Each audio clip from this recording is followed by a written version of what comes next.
Electricity unit number 2। पहले जो unit number 1 थी वो भी आपकी 8 मार्क्स की थी। यूनिट नंबर जो 2 है वो भी आपकी 8 मार्क्स की है।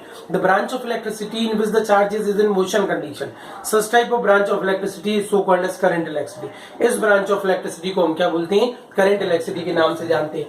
मैंने शुरू में, अब चूंकि इस विद्युत का नाम इलेक्ट्रिसिटी मतलब विद्युत और करंट का मतलब धारा, तो ऐसी विद्युत जहां पर जो चार्ज होते हैं वो मोशन कंडीशन में होते हैं, ऐसी ब्रांच ऑफ इलेक्ट्रिसिटी को द ब्रांच ऑफ इलेक्ट्रिसिटी हम कह सकते हैं कि the branch of electricity in which the charges is in motion condition. Charge जो होते हैं वो किस स्थिति में होते हैं? मोशन कंडीशन में होते हैं। Such type of branch of electricity in which the charges is in motion condition is so called as current electricity. Actually electricity को दो पार्ट्स में डिवाइड किया गया था। एक का नाम स्टैटिक इलेक्ट्रिसिटी कह रहे थे और दूसरी वाली का नाम क्या कह रहे थे? Current electricity. जहां पर चार्जेस मोशन कंडीशन में थे उस ब्रांच ऑफ इलेक्ट्रिसिटी को हम करंट इलेक्ट्रिसिटी के नाम से बोल रहे थे। अगर हमको डिस्टिंग्विश करना हो स्टैटिक इलेक्ट्रिसिटी और करंट इलेक्ट्रिसिटी में, तो हमने आपको एक रास्ता बताया था। बहुत सिंपल सी बात है। हमने कहा आप क्या काम करो, एक तालाब और नदी का एग्जाम्पल ले लो। तालाब जब भर जाएगा, जब तक वो भरेगा नहीं तब तक वो ओवरफ्लो की स्थिति में नहीं होगा, आप उसको जल की धारा नहीं कह सकते। जब वो भर के, सिंपल सी बात है, ओवरफ्लो होने लगेगा तो आप उसको क्या कहने लगोगे? जल की धारा कहने लगोगे। अर्थात धारा मतलब जिसमें बहने का गुण होता है उसी को धारा कहते हैं और ऐसी इलेक्ट्रिसिटी को करंट इलेक्ट्रिसिटी के नाम से जाना जाता है। ठीक है, मतलब चार्जेस। एक एग्जांपल और दिया था, whenever you will sit on a plastic chair and beaten by enter, then what will happen? Charges is in rest condition in your body. आपके शरीर पर जो चार्ज होंगे वो रेस्ट कंडीशन में होंगे। लेकिन जैसे ही आप, सरल सी बात है, जैसे ही आप क्या करोगे, किसी कोई व्यक्ति आएगा और उस कुर्सी पर बैठे हुए व्यक्ति को टच करेगा तो जो चार्ज रेस्ट कंडीशन में है वो कैसे आ जाएंगे? फ्लो कंडीशन में चले जाएंगे और धरती में चले जाएंगे। तो एक कहने का मतलब ये है कि धारा जिसमें बहने का गुण होगा उसी को धारा कहेंगे। Such type of branch of electricity so called as current electricity. तो सबसे पहला जो क्वेश्चन यहाँ पर डिफाइन होता है वो होता है what do you mean by electric current. Electric current को काय से दर्शाते हैं? आई से दर्शाते हैं। करंट जो होता है उसको आई से दर्शाते हैं। सिंपल सी बात है, जैसे ये कोई कंडक्टर है और इस कंडक्टर में, सरल सी बात है, ये कोई कंडक्टर है और इसमें कौन फ्लो हो रहा है? पानी फ्लो नहीं होगा। कंडक्टर का होना बहुत जरूरी है। एक बात जो समझने वाली बात है, स्टैटिक इलेक्ट्रिसिटी में एक क्वेश्चन पूछा जाए आपसे कि इज प्लास्टिक कंडक्ट इलेक्ट्रिसिटी, तो जिन बच्चों ने मेरी यहाँ फिजिक्स नहीं पढ़ी या जिनको इस चीज की बिल्कुल नॉलेज नहीं है उनसे पूछा जाएगा कि इस प्लास्टिक कंडक्ट इलेक्ट्रिसिटी, तो वो कह देंगे no, plastic does not conduct electricity. जबकि plastic conduct electricity, plastic can not flow current through it. अपने में से प्लास्टिक इलेक्ट्रिक करंट को फ्लो नहीं होने देती, लेकिन प्लास्टिक इलेक्ट्रिसिटी को प्रोड्यूस करती है। कैसे करती है? मैंने आपको बताया था, सिंपल सी बात है, प्लास्टिक इलेक्ट्रिसिटी को कंडक्ट करती है। बात समझ में आती है, बड़ी सरल सी बात है कि प्लास्टिक इलेक्ट्रिसिटी को कैसे कंडक्ट करती है बेटा। प्लास्टिक में आप अंडर से सुताई करी थी, प्लास्टिक की कुर्सी चार्ज हो गई थी। प्लास्टिक की कंघी को जब बालों पे रब्ड करती हो तो प्लास्टिक की जो कम चार्जेस प्रोड्यूस, यस चार्जेस समय, वेरी नाइस, बहुत दिनों बाद आया। तो कंघी जो होती है जो चार्जेस को प्रोड्यूस करती है, लेकिन इलेक्ट्रिसिटी चार्जेस को फ्लो नहीं होने देती। उसके लिए गुड कंडक्टर ऑफ इलेक्ट्रिसिटी का होना जरूरी है। तो देखिए यहाँ पर जैसे वही ये charges, whenever the charges changes its position with respect to time, follow गई, ठीक है। Whenever charges changes its position with respect to time, मतलब सीधी सादी बात है, हम कह सकते हैं rate of flow of charge, मतलब चार्ज का टाइम के रिस्पेक्ट में अपनी पोजीशन को चेंज करना करंट को डेवलप करता है। Rate of flow of charge is so called as current. तो आई इक्वल टू कितना हो जाता है? आई इक्वल टू हो जाता है Q अपॉन T। सिंपल सी बात है। अब क्वांटाइजेशन का प्रिंसिपल क्या कहता है? Q is equal to N into E। इससे एक निष्कर्ष पे पहुंचते हैं हम, बहुत अच्छी बात है, ठीक है। ये वो भी देखिए, तो बात समझ में आती है, सिंपल सी बात है, बड़ी सरल सी बात है। चार्जेस जो होते हैं क्वांटाइजेशन के प्रिंसिपल से, by quantization of charge, quantization of charge, simple सी बात है, ठीक है। क्वांटाइजेशन के प्रिंसिपल की बात करते हैं तो Q इक्वल टू N इसमें पुट कर देते हैं तो I इज इक्वल टू क्या हो जाएगा? सिंपल सी बात है N अपॉन T। मतलब एक बात निष्कर्ष पे पहुंच गए हम, एक बात को समझने लग गए। सिंपल सी बात है, वो बात क्या थी कि whenever charges changes its position with respect to time, but question arises. Simple सी बात है, क्वेश्चन एक प्रोड्यूस होता है कि चार्जेस फ्लो तो होते हैं, लेकिन किसके रूप में फ्लो होते हैं? चार्जेस के रूप में प्रोटॉन भी होते हैं और इलेक्ट्रॉन भी होते हैं। तो आप लोगों को मैं बहुत अच्छे से समझा चुका हूँ कि जो प्रोटॉन होते हैं वो काय के अंदर बंद होते हैं? तिहाड़ जेल के अंदर बंद होते हैं, कभी भी मूविंग कंडीशन में हो ही नहीं सकते। चार्जेस का प्रोड्यूस होना केवल और केवल इलेक्ट्रॉन्स की वजह से फ्लो होता है, सिंपल सी बात है। और जब इलेक्ट्रॉन्स हो रहा है और जब इलेक्ट्रॉन्स क्या हो, फ्लो हो, मतलब बात समझ में आ गई।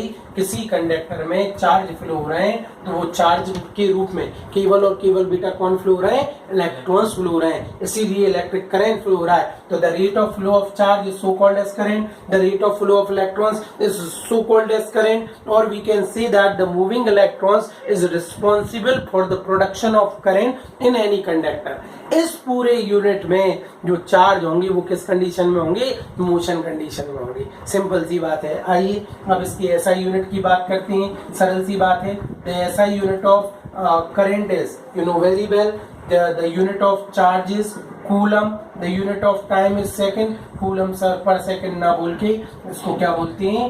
एम्पियर। कौन सा पियर बोलते हैं इसको?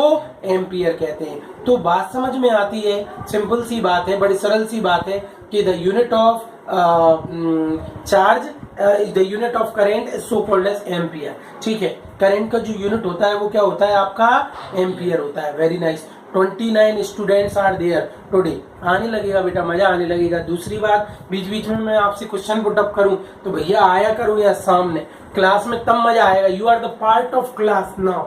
ये प्रक्रिया भारत में अभी चल रही है, लेकिन विदेशों में ये जो बेटा प्रक्रिया है ये बहुत प्रक्रिया पुरानी है। समझ में आ गई बात? ये नहीं, ऑनलाइन क्लासेस बहुत पहले से चल रही हैं, हमें अभ्यस्त बनना पड़ेगी। मुझे इंटरेस्ट इसलिए नहीं आता, मैं क्लास खत्म करता हूँ, आपसे क्वेश्चन पुटअप करता हूँ, ये किसी को कोई फर्क ही नहीं है, सिंपल सी बात है। इसलिए देखिए यहाँ पर you will be the part of this class. What do you mean by 1 ampere current? Simple सी बात है। 1 एम्पियर से आप क्या समझते हो? बहुत सिंपल है। अगर किसी कंडक्टर में 1 कूलम चार्ज 1 सेकंड में फ्लो हो, then the current is said to be 1 ampere. आपके तारों से फ्लो होने वाला करंट 1 एम्पियर कहलाएगा। कब कहलाएगा? बात समझ में आती है, जब 1 कूलम चार्ज 1 सेकंड में फ्लो हो रहा हो तो बहने वाला करंट क्या कहलाएगा? 1 एम्पियर कहलाएगा। समझ में आ गई बात? तो what do you mean by 1 ampere current? When 1 coulomb of charge flowing through a conductor in 1 second, then the current is said to be 1 ampere. देखिए बच्चों, तो ये आपको करंट क्लियर हो गया। अब आपको एक क्वेश्चन और यहीं की यहीं हल हो सकता है, सिंपल सी बात है। How many number of electrons present in 1 ampere of current? ठीक है, तो electric current is equal to rate of flow of charge, simple सी बात है। अभी क्वेश्चन और हम थोड़ा पढ़ रहे हैं, ठीक है, कि how many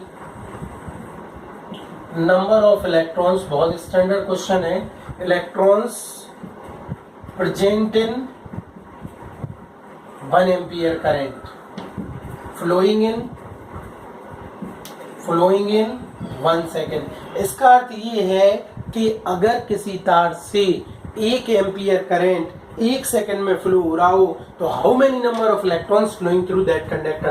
can you determine? बहुत सिंपल है। करंट की वैल्यू बेटा कितनी दी है? 1 एम्पियर दी है। टाइम की वैल्यू कितनी दी है? 1 सेकंड दी है। और हमसे वो क्वेश्चन क्या पुटअप कर रहा है? How many number of electrons. बहुत सिंपल है, आपके पास फॉर्मूला है I equal to NE/T। I की वैल्यू कितनी दी है? 1 दी है, ठीक है। E की वैल्यू 1.6 इंटू 10 की पावर -19, और टाइम की वैल्यू कितनी दी है? 1 सेकेंड।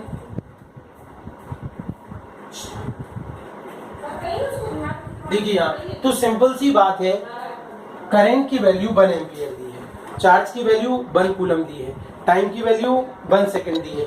ऐसी स्थिति में अपन से पूछ रहा है how many number of electrons flowing. अपन को मालूम है जब करंट फ्लो होता है, सिंपल सी बात है, तो वो किसकी वजह से फ्लो होता है? इलेक्ट्रॉन्स की वजह से फ्लो होता है। आ रही है बात समझ में? तो इलेक्ट्रॉन्स ही फ्लो होंगे, लेकिन 1 एम्पियर करंट 1 सेकंड में फ्लो होगा। तो वो कह रहा है how many number of electrons flowing through that conductor. तो देखिए बात समझ में आती है, बहुत सरल सी बात है, बड़ी इजी सी बात है, सभी लोग ध्यान देना। इसको इसके नीचे ले जाए तो क्या हो जाएगा? 1/1.6 इंटू 10 की पावर -19, ठीक है। अरे भैया इसको इसके नीचे ले जाए तो n इक्वल टू 1/1.6 इंटू 10 की पावर -19। सॉल्व करेंगे तो 6 अच्छा देख नहीं रही, ठीक है। इसको सॉल्व करेंगे, देखो, ठीक है। Q equal to NE/T, I equal to 1 and E equal to 1.6 into 10 की पावर -19। टाइम की वैल्यू 1 सेकंड है, इसको इसके नीचे ले जाओ तो अब दिख रहा है 1.6 इंटू 10 की पावर -19। सॉल्व करोगे तो नंबर ऑफ इलेक्ट्रॉन्स की वैल्यू आएगी 6.25 इंटू 10⁻18। मतलब 1 एम्पियर करंट किसी कंडक्टर से 1 सेकंड में फ्लो होगा तो बहने वाले इलेक्ट्रॉन्स की संख्या कितनी कहलाएगी 6.25 इंटू 10⁻18 इलेक्ट्रॉन। देखिए ये पहला टॉपिक कंप्लीट हुआ। तो करंट क्या होता है, rate of flow of charge, rate of flow of electrons होता है। इसका ऐसा यूनिट क्या होता है, एम्पियर। 1 कूलम चार्ज 1 सेकंड में फ्लो हो तो बहने वाला करंट 1 एम्पियर कहलाता है। 1 एम्पियर करंट 1 सेकंड में फ्लो हो तो उससे फ्लो होने वाले इलेक्ट्रॉन्स की संख्या 6.25 इंटू 10⁻18 होती है। ये बड़ा एक प्रचलित क्वेश्चन होता है, what is the dimensional formula of current. Simple सी बात है। तो करंट का बेटा, करंट को एम्पियर कहते हैं, तो m की पावर 0, l की पावर 0, t की power 0। This is the dimensional formula of current, this is the SI unit of current. Simple सी बात है। Now we will discuss about the current is a scalar quantity or vector quantity। तो बेटा current having no particular direction, लगता है कि particular direction में जा रहा है लेकिन तार मुड़े हुए होते हैं तो भी जाता है, तार ऐसे होते हैं तो भी जाता है, तार वैसे होते हैं तो भी जाता है। मतलब बात समझ में आती है। Current is a scalar quantity, इसका केवल और केवल मैग्नीट्यूड होता है, इसका पर्टिकुलर डायरेक्शन नहीं होता। इसलिए करंट कैसी क्वांटिटी होती है, स्केलर क्वांटिटी होती है। इस पे कंट्राडिक्टरी बात होती है तो वो एक्सप्लेन कर सकते हैं आप कि तारों में करंट का फ्लो होना कहीं भी बह सकता है। सिंपल सी बात है, कोई पर्टिकुलर दिशा नहीं है। तो current is a scalar quantity. चलिए आगे की बात करते हैं। करंट के बाद आ जाता है current is the rate of flow of charge. Simple सी बात है, current is the rate of flow of charge, rate of flow of electron से सो कॉल्ड एज करंट। अब इसके बाद अगली जो चीज आती है वो भी मैं फिनिश कर रहा हूँ, उसको अपन बोलते हैं बच्चों करंट डेंसिटी। क्या बोलते हैं, current density. It is denoted by J। आप बताओ, जब कोई पानी किसी पाइप से फ्लो होगा तो पक्की बात है उस पाइप का एरिया ऑफ क्रॉस सेक्शन होगा। ठीक है, ऐसे ही किसी कंडक्टर से जब करंट फ्लो होता है तो पक्की बात है उसका कोई ना कोई एरिया ऑफ क्रॉस सेक्शन होता है। तो current flowing per unit area of cross section in any conductor, किसी भी कंडक्टर से पर यूनिट एरिया में जितना करंट फ्लो होता है उसको क्या कहते हैं, करंट डेंसिटी कहते हैं। क्या बोलते हैं उसको, करंट डेंसिटी। तो current density is defined as current per unit area. It is also a scalar quantity. Its SI unit is ampere per metre square. इसकी SI यूनिट भी ampere per metre square. Current की ampere और area की। तो current flowing through per unit area of cross section through any conductor, किसी भी conductor से unit area of cross section में फ्लो होने वाली करंट को क्या कहते हैं, करंट डेंसिटी कहते हैं। आगे बढ़े, एक कंसेप्ट और मैं यहीं पे बता रहा हूं और वो बहुत शानदार चीज है। उस नेक्स्ट कंसेप्ट को कहते हैं करंट डेंसिटी। आपको ये टॉपिक वाइज नोट्स प्रोवाइड कर दिए जाएंगे आज। सिंपल सी बात है, उसको कहते हैं करंट डेंसिटी। ठीक है, अगला टॉपिक शुरू हो रहा है, what do you mean by current density. Current density तो हो गया, करंट पर यूनिट एरिया। अगला जो टॉपिक है उसका नाम है ड्रिफ्ट वेलोसिटी। ठीक है, what do you mean bye drift velocity of electron. बहुत प्रचलित टॉपिक है।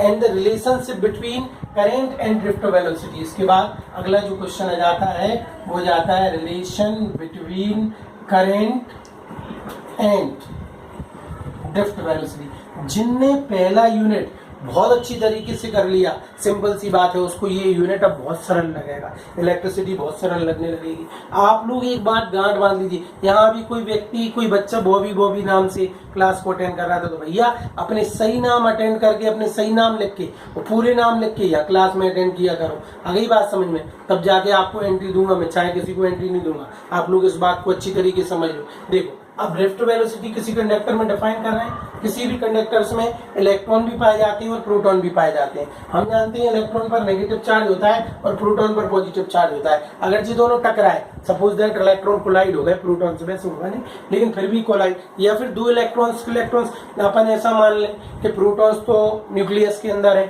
अब फ्री कौन है, इलेक्ट्रॉन। तो जब इलेक्ट्रॉन से कोलाइड होंगे या बोम्बार्डमेंट उनकी न्यूक्लियस की तरफ होगी तो उनकी जो इनिशियल वेलोसिटी है वो 0 हो जाएगी। सिंपल सी बात है। फिर आपको क्या करना पड़ेगी, बाहर से इसको बैटरी से ज्वाइन करना पड़ेगी। किसको, कंडक्टर को। जब बाहर से इसको बैटरी से ज्वाइन करोगे, सिंपल सी बात है, पोटेंशियल डिफरेंस V अप्लाइड करोगे तो थोड़ी देर बाद ये जो इलेक्ट्रॉन होंगे ये क्या करने लगेंगे, इलेक्ट्रिक फील्ड की, क्योंकि इलेक्ट्रिक फील्ड जैसे ही आपने पोटेंशियल डिफरेंस वोल्टेज अप्लाइड किया तो E equal to minus dV/dr से पोटेंशियल डिफरेंस अप्लाइड करने पर इलेक्ट्रिसिटी भी डेवलप हो गई, और जब इलेक्ट्रिसिटी डेवलप हो गई तो इन इलेक्ट्रॉन्स पर फोर्स लगने लगा, और ये जो इलेक्ट्रॉन्स हैं वो इलेक्ट्रॉन्स नेगेटिवली चार्ज होते हैं, इसलिए अगर इलेक्ट्रिक फील्ड इस दिशा में लग रही है तो ये जो इलेक्ट्रॉन्स हैं वो अपोजिट डायरेक्शन में मूव करने लगते हैं। इनिशियल वेलोसिटी इन इलेक्ट्रॉन्स की कितनी थी, 0 थी। थोड़ी देर बाद पोटेंशियल डेवलप करने पर इनकी वेलोसिटी कितनी हो गई, v,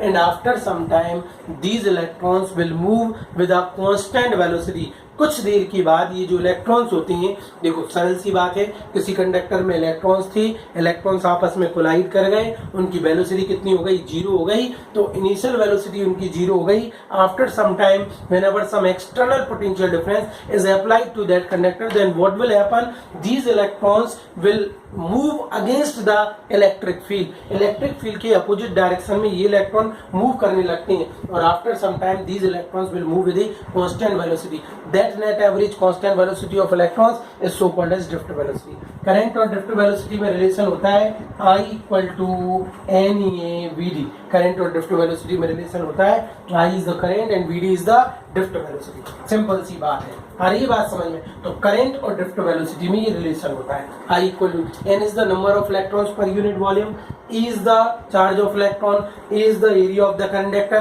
and Vd is the drift velocity। Simple सी बात है, Vd is the drift velocity, सरल सी बात है। देखिए यहाँ पर ये संबंध निकालना है, बहुत आराम से आ जाएगा। I is equal to, देखो कंडक्टर है, area of cross section A है, A is the charge of electron, A is the area of cross section, I is the current and Vd is the drift velocity। Drift velocity is nothing, it is the average velocity of the electrons in any conductor। किसी conductor के अंदर electrons की जो average velocity होती है उसी को हम ड्रिफ्ट वेलोसिटी कहते हैं। सिंपल सी बात है। तो I इक्वल टू होता है Q/T, Q इक्वल टू होता है Ne/T। This is the number of electrons per unit volume, लेकिन अब ले रही है capital N। Capital N is the number of electrons in total volume V।